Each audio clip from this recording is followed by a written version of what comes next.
G'day and welcome back to another video. In this video we're going to be taking a look at how to do Temple of the Jade Serpent from a tank's perspective, but I will also be highlighting exactly what at least I know about the dungeon and what you should be worried about. This is on a Mythic +6, so we only have 2 afflictions currently applied. We have Tyrannical, which means bosses have more health, and Raging, which means they will start to do more damage depending on how low they are. So the first couple mobs in this dungeon are not too bad. Traditionally, Pandaren mobs don't actually have distinctly huge curves. You do need to be careful of how many corrupted living waters you pick up, and if you can, silencing them would also be a really great addition. Interrupting whatever spells you can will help in mitigation of damage, but mainly just avoiding things on the floor is kind of the easiest part here in terms of this first kind of section. Once you are through this first section, you will come to the first boss, and that's where things get a little bit interesting and people start to die a little bit. But again, the Pandaren dungeons are a lot more simplistic. There's a lot less interrupts and focal points than some of the other ones. Be a little bit wary of how many droplets you pull at the same time, as they elude a little bit of an AoE residue. As you can see, all of my party are currently taking a little bit of damage, and you do need to be a little bit careful. Hydrolance is an ability that can do quite a lot of damage. If you can interrupt it off of the fallen water sprouts, then that is something that helps out a little bit as well. But beyond that, there's nothing too crazy. This section of this boss traditionally isn't somewhere where I die. You can stun and silence both of these parties, and you should, generally speaking, be quite fine.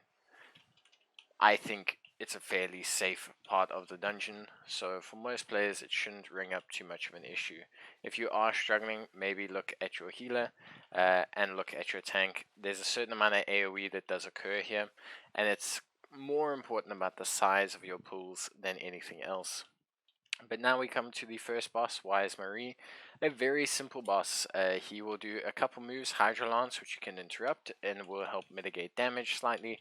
He then also places a marker on other members of the fight, as you see here, on that person over there. If you can place it outside of the ring area, that will help, as you will have to run around the ring shortly with the second phase of the boss.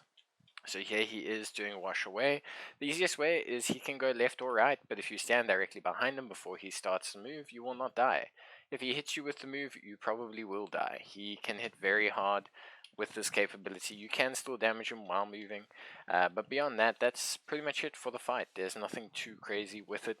It's a fairly simple fight. Keep interrupting a Hydrolance, and you'll have a fairly decent time.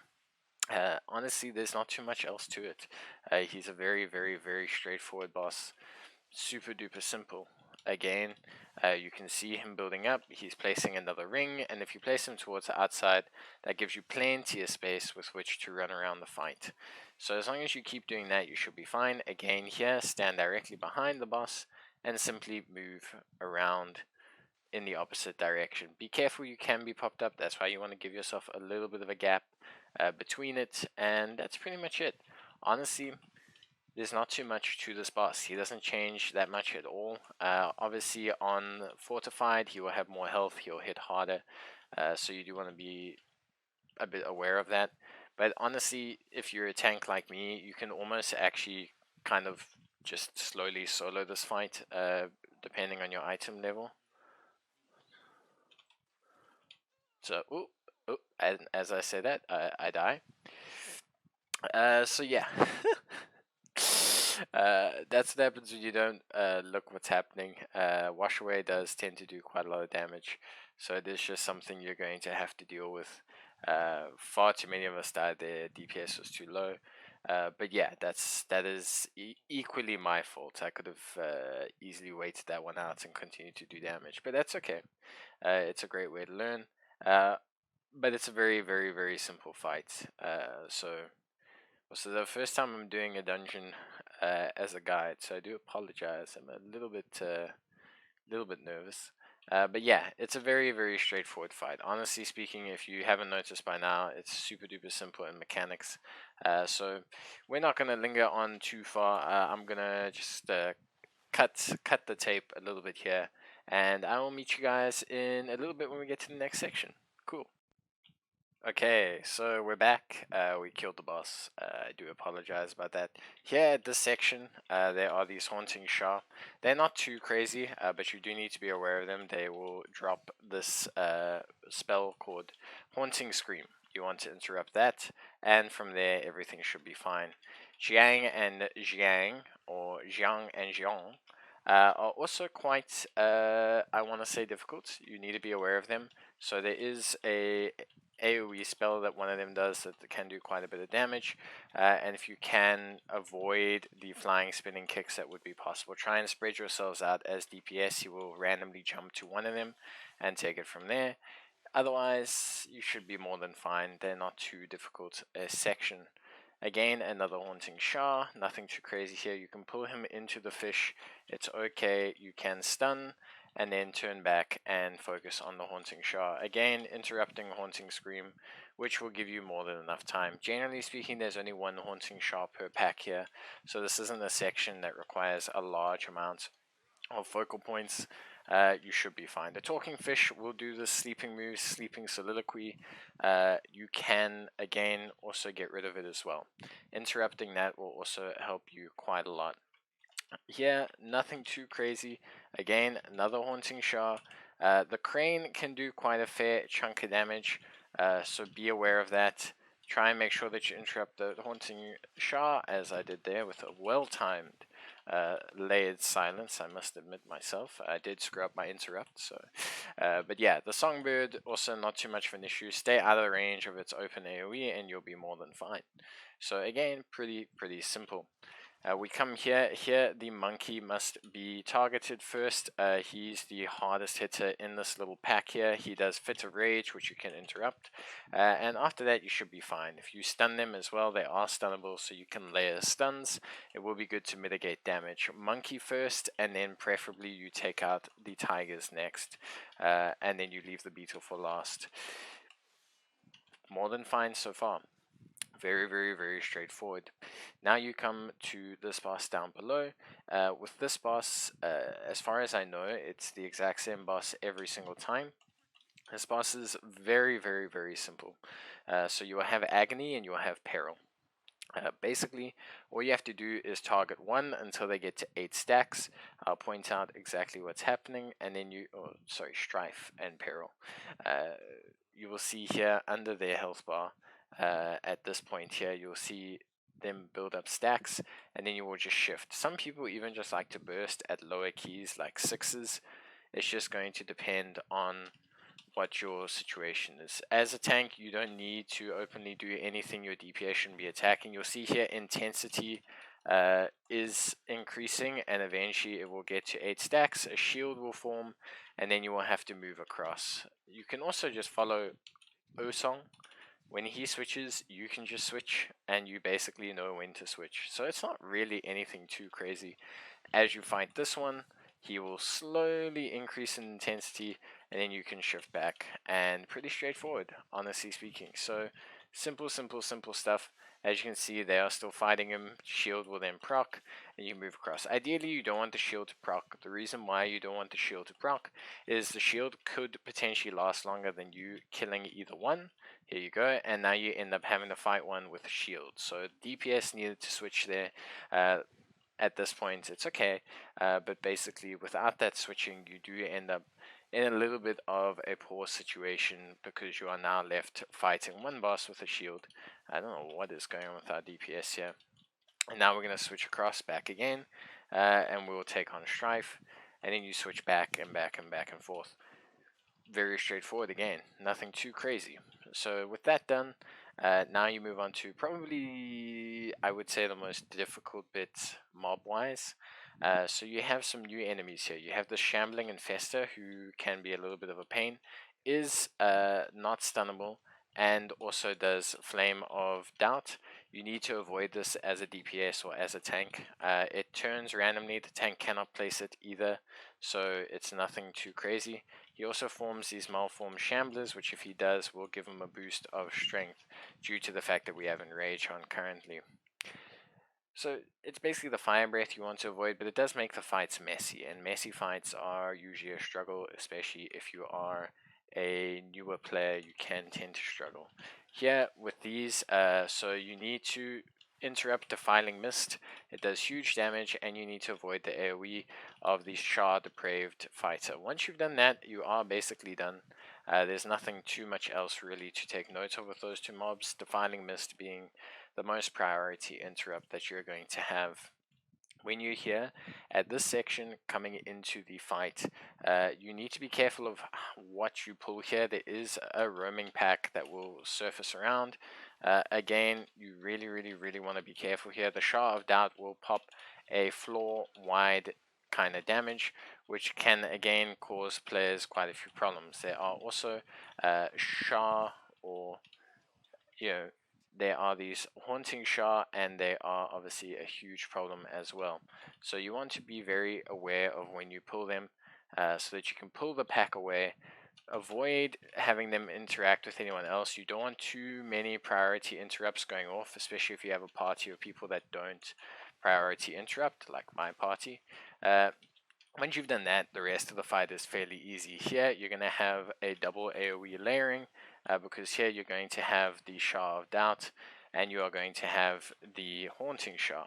Now, the Haunting Shah is easy to deal with. Just focus the Haunting Shah, make sure that you interrupt its scream, and then with the rest of them, just avoid the AoE that forms around. Again, nothing too crazy here. In theory, a very simple fight. You're going to come over here, Shah of Doubts again. Very simple, super simple stuff. Again, just watching them to see if there's any interrupts. Dark Claw will do some damage. It's okay. Don't worry about focusing out too much. You will be fine. Again, just be aware of any AoE damage. Don't pull too many pack shit. You don't need to rush this section in any way, shape, or form. You can simply handle things fine. Here you have two priority interrupts. You have Defiling Mist, which needs to be interrupted, and then you also have the Haunting Scream. So you want to make sure that you either kill the Shah or that you get rid of Haunting Scream as soon as possible. Once you've done that, you can then take out the Shah in the middle, another Shambling Infester. Nothing too crazy here. We've dealt with one of these before. Simply stand out the way of its Flame Breath and you'll be fine. So yeah, it's in theory a difficult section if you do not keep your eye on the ads that you need to watch. But in general, you shouldn't have a massive problem with any of these units. Yeah, that's basically it. The boss will now spawn, which is fine. And then we're going to take on the boss, who's been pulled already. But that's okay, because we want to make a good time here. So we're going to fight Liu, Fireheart, Flameheart. Very simple boss. Avoid as a tank her widespread damage here, and she has a very clearly marked abilities. What you can do as the tank is try and position her in the middle as much as possible, just so that you can keep as much space open for your DPS. And also she will do a move called Serpent Strike, which will do some damage to you. You can prepare for that. Jade Serpent Strike, you can see there. I just did my Flame Touch and I'm fine. So again, just avoid the moves. These ones will remain on the ground, so you do want to be aware of these ones. And yeah, beyond that, you're fine. So pretty straightforward. Honestly, not that big a deal. Realistically speaking, she's a fairly straightforward boss. You want to try and keep her as in place as possible, because you want to retain the ability to layer her abilities. You don't want to overcrowd the map by rotating her too much. Keep her positioned similarly in the same direction. Try and overlay her abilities. They will slowly disappear, but you just want to be careful. She'll do a Flame Breath in kind of a cone, like a half circle, but it's a very easy ability to try and avoid. So yeah, really should be fairly simple. Honestly, a straightforward boss fight. Then we are coming up to kind of the final section here. This is very similar to what we've just had. So Not going to go too crazy in terms of like what you need to focus on here. You've dealt with a lot of these already, so we'll just cut a little bit and then we'll be back with the boss fight. So I just thought we'd jump in here because this pack is actually quite difficult. You need to focus this Haunting Shard that the person has indeed marked, so that's very good. And then beyond there, you should be okay. As long as you stop the fear, the chaos shouldn't be so bad for you.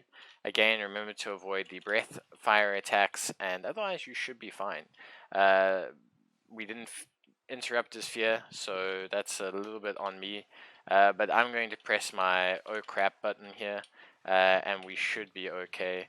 Hopefully, yeah, you never know here. But yeah, generally speaking, we should be more than fine.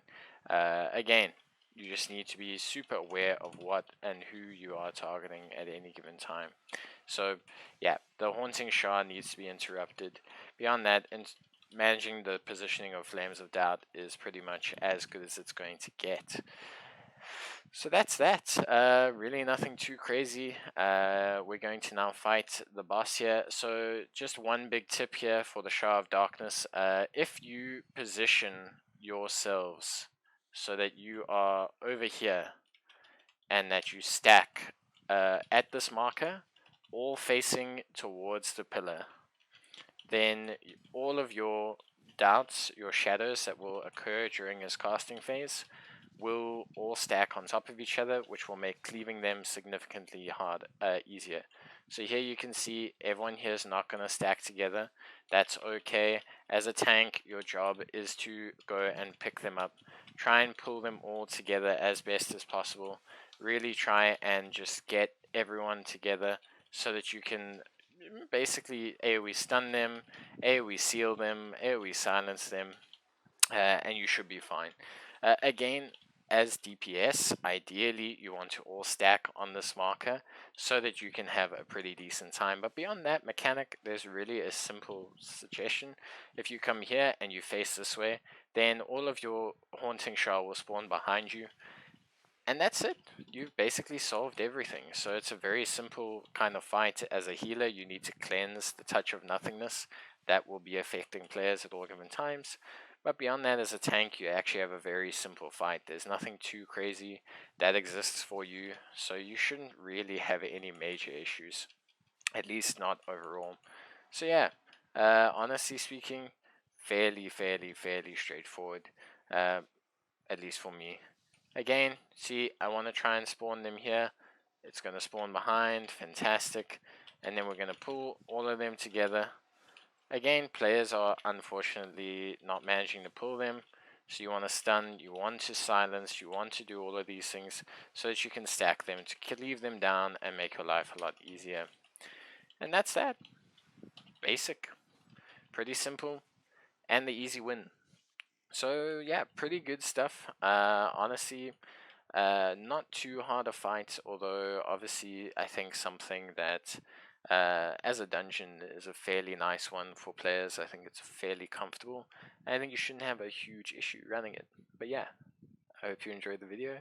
Let me know if you enjoy this style, otherwise I'll try and do a different style of editing. But yeah, thanks for watching. I'll see you guys next time, and bye.